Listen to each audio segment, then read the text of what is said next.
Oh yeah, Ayo G-Boy's music. A blast bass Jimurba chest zvekudanana newe handichazvigoni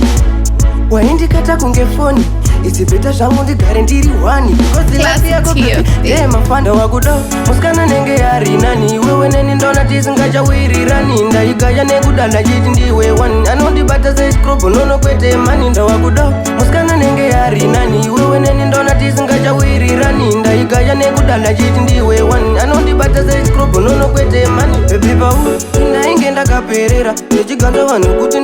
akuzvibatira panyama kumoyo ndakazviparira moyo wako niwaherudze kumwe ndokwazvakawira chiona nhasi iwe neni tarambana bebi newe ndaisada kuti timbosiya dai tiri tese zvimwe taisotowanirwa mabato aindita negudo hana kusiyana ndawakuda musikana nenge yari nani wewe neni ndona tisingachawirirani ndaigaya nekudana chiti ndiwe wani anondibata sechikrobo nono kwete mani ndawakuda musikana nenge yari nani wewe neni ndona tisingachawirirani ndaigaya nekudana chiti ndiwe wani anondibata sechikrobo nono kwete mani kunzviko kupfeka bhutsu yandisingakwani yakundirwadza ndoya pakati pejeni ufunge bebi wendikuwadzaka nepeni ndeiri contract ndanga ndisingasaini nemuupo yako wekundichita ngatiwirire nekunge machesonegita endi zvatoratidza kuti yatina kufita ndakutokuramba kunge jesu kuna pita ndawakuda musikana nenge yari nani wewe neni ndona tisingachawirirani ndaigaya nekudana chiti ndiwe wani anondibata sechikrobo nono kwete mani ndawakuda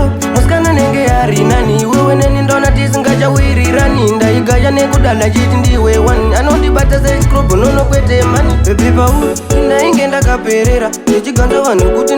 akuzvibatira panyama kumoyo ndakazviparira moyo wako niwaherudze kumwe ndokwazvakawira chiona nhasi iwe neni tarambana bebi newe ndaisada kuti timbosiya dai tiri tese zvimwe taisotowanirwa mabato aindita negudo hana kusiyana ndawakuda musikana nenge yari nani wewe neni ndona tisingachawirirani ndaigaya nekudana chiti ndiwe wani anondibata sechikrobo nono kwete mani ndawakuda musikana nenge yari nani wewe neni ndona tisingachawirirani ndaigaya nekudana chiti ndiwe wani anondibata sechikrobo nono kwete mani